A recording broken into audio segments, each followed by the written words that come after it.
पुण्यामध्ये पुढील 14 दिवस जमावबंदी आदेश लागू केलेला आहे. हा जमावबंदीचा प्रकार मोठ्या काळात कोरोनाच्या लॉकडाऊनच्या काळामध्ये आपल्याला दिसला. पेट्रोल, डिझेल, गॅस महाराष्ट्र अराजकतेच्या उंबरठ्यावरती आहे, देश अराजकतेच्या उंबरठ्यावरती आहे. लोक भयभीत झालेत. तेल नाहीये, गाड्या बंद आहेत. पेरण्या तोंडावर आल्यास शेतकरी पेरणी करू शकत नाही, डिझेल मिळत नाही. आणि सरकारच्या गुप्तचर यंत्रणा म्हणा किंवा आयबी म्हणा, यांनी सरकारला काहीतरी क्लू दिला आहे की त्या ठिकाणी राज्यभर लोक रस्त्यावरती उतरू शकतात. छोटे छोटे आंदोलनं सुरू आहेत आणि आता हळूहळू मोठ्या प्रमाणात लोक डिझेल, पेट्रोल, तेल, महागाई याच्यावरती प्रश्न विचारण्यासाठी रस्त्यावर येतील. त्यानंतर मध्ये झालेल्या 2 दिवसापूर्वीच्या कॉक्रोच जनता पार्टीच्या एका एंट्रीमुळं 20 मिलियन लोक हे एखाद्या पक्षाशी जुडू शकतात सोशल मीडियावर. म्हणजे सत्ताधारी पक्षापेक्षा 10 पटीने त्याचे फॉलोअर्स वाढत आहेत. तर याचा धसका सगळ्यांनी घेतलेला आहे आणि ही पार्टी काढणारा महाराष्ट्रातला तरुण आहे. त्याच्यामुळे आणखी सरकारवरती मोठं प्रेशर वाढलेलं आहे. कुठंतरी जनउठाव, जनउद्रेक, जनआक्रोश निर्माण होण्याची शक्यता गुप्तचर यंत्रणेच्या माध्यमातून सरकारला भनक लागली का, हा सुद्धा प्रश्न या माध्यमातून निर्माण होतोय. 14 दिवस जमावबंदी म्हणजे 5 लोकांच्या वर जर लोक आले तर त्यांच्यावरती कारवाई केली जाईल. जमावबंदीचा आदेश लागू आहे म्हणून त्यांना उचलण्यात येईल.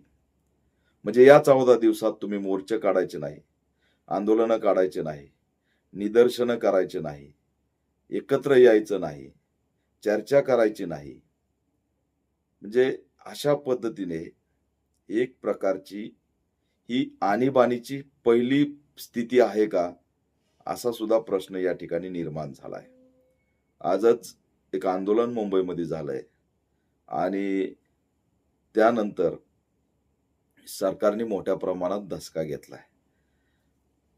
महाराष्ट्रभर सुद्धा आता हे आंदोलन उभा राहतील.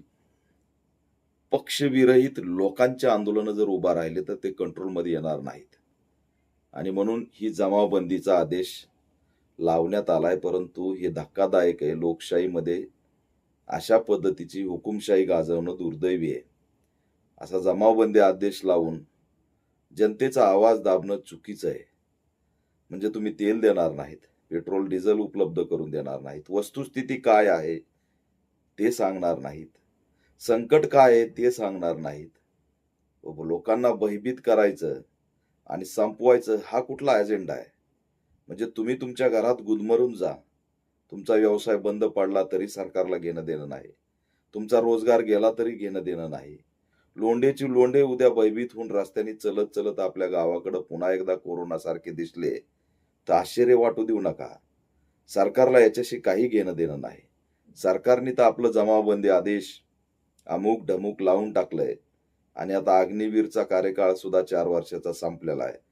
म्हणून ते सुद्धा आता ते लोक यांच्या कामाला येतील आणि एक प्रकारे लोकांना दाबून धरून त्यांच्यावर लादण्यात येणार आहे. बँकातल्या नोटा संपल्यात, बँक बंद होण्याच्या दिशेने निघाली आहे. महामारीच्या उंबरठ्यावरती जग उभा आहे. भारताची स्थिती काय आहे हे सरकार सांगायला तयार नाही. WHO ची भयभीत करणारे व्हिडिओ समोर येत आहेत. भारताच्या संदर्भात बी उल्लेख होतोय. साऊथ आफ्रिकामध्ये इबोलाच्या माध्यमातून मोठा हायदोस घातलेला आहे. हंटा व्हायरस सुद्धा मोठ्या प्रमाणात त्याचीही चर्चा सुरू आहे. भारत मात्र काही बोलत नाही. भारताचा आरोग्य मंत्री बोलत नाही, भारताचा पेट्रोलियम मंत्री बोलत नाही, भारताचा शिक्षण मंत्री पेपर लीक करून टाकतो, राजीनामा देत नाही, पुन्हा बिनलाजासारखा खुर्चीला चिटकून बसतो. हे सगळे एकंदरीत अतिशय धक्कादायक आहे आणि म्हणून पुण्यातली 14 दिवसाची जमावबंदी ही फक्त त्या ठिकाणी पहिली क्रिया सरकारकडून सुरू झालेली. याचा आता शहरं बदलले की उद्यापासून पत्रकं जिल्हाधिकाऱ्याच्या माध्यमातून निघत राहतील आणि पूर्ण राज्यात लॉकडाऊन सारखी स्थिती करतायत का, हाही या माध्यमातून प्रश्न निर्माण झाला आहे. या अशा सगळ्या बातम्यांनी, अशा सगळ्या ॲक्शननी लोक आणखी भयभीत होणार आहेत आणि त्याचा परिणाम महाराष्ट्रावरती झाल्याशिवाय राहणार नाही. त्याच्यामुळे अशी जमावबंदी लावू नका. कळायला पाहिजे की आपण काय करतोय, कशासाठी करतोय. विनाकारण लोकांना वेठीस धरू नका. भयभीत करणारी परिस्थिती असेल तर लोकांना सतर्क करा. जमत नसेल तर बाजूला व्हा. पण लोकांना भयभीत करून त्यांच्यावर राज्य गाजवणं ही हुकुमशाही आहे, तानाशाही आहे आणि त्या दिशेने निघलेली ही वाटचाल आहे. आणीबाणी सारखी जर स्थिती तुम्हाला करायची आहे तर तुम्ही त्या ठिकाणी स्पष्टपणे सांगितलं पाहिजे. पण तुम्ही ते स्पष्टपणे न सांगता लोकांवर लादण्याचा जो प्रकार सुरू झाला आहे तो गंभीर आहे.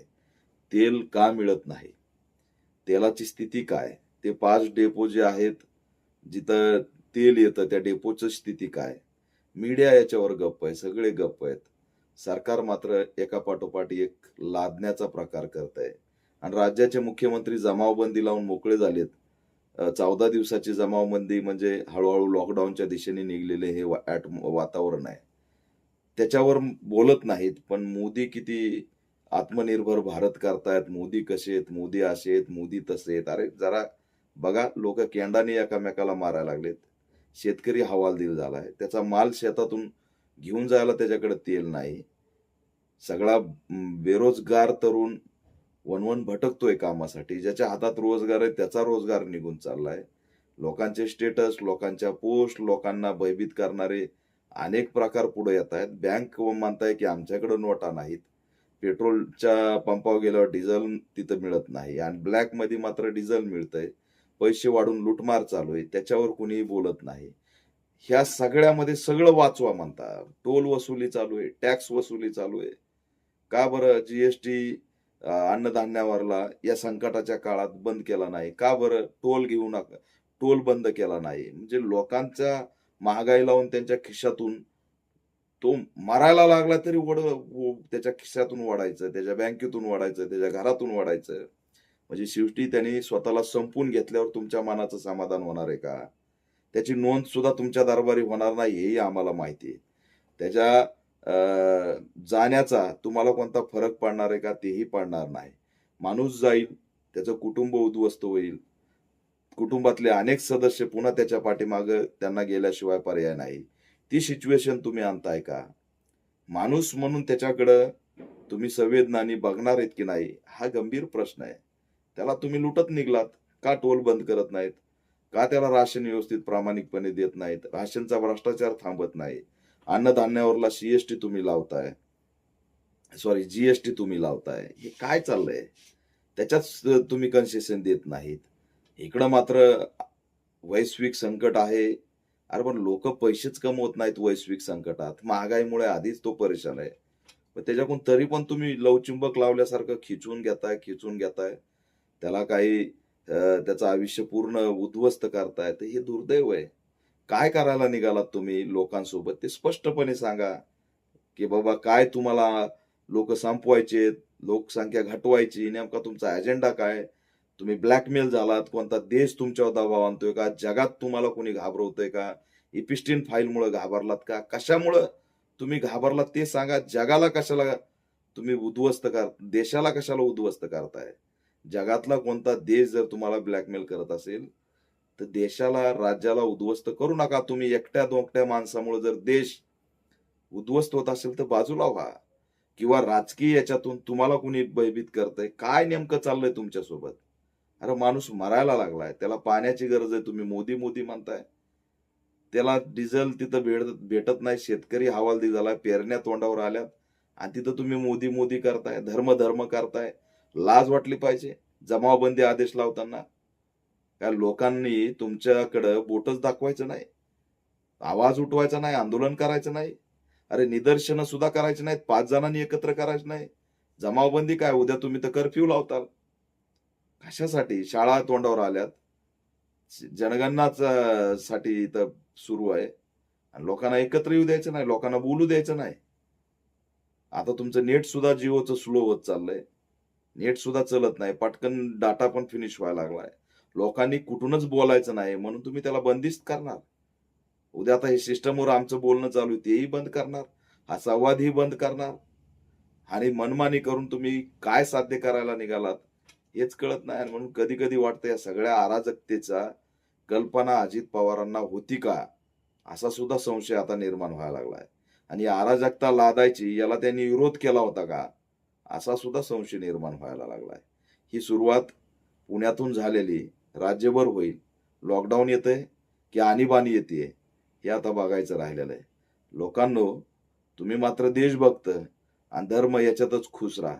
धर्माचं कार्ड दाखवा का देशभक्तीचं कार्ड दाखवा, का मोदी भक्तीचं दाखवा की मेलोडी भक्तीचं दाखवा. या महागाईमध्ये तुम्हालाही सुटका नाही आणि माणूस संपवण्याच्या या जागतिक अजेंड्यामध्ये तुम्हाला सुटका नाही, एवढं लक्षात ठेवा. धर्माची नशा तुम्हाला घेऊन डुबणार, याच्या पलीकडे काही होणार नाही. आता तरी माणूस वाचवण्याची ही लढाई तीव्र करा.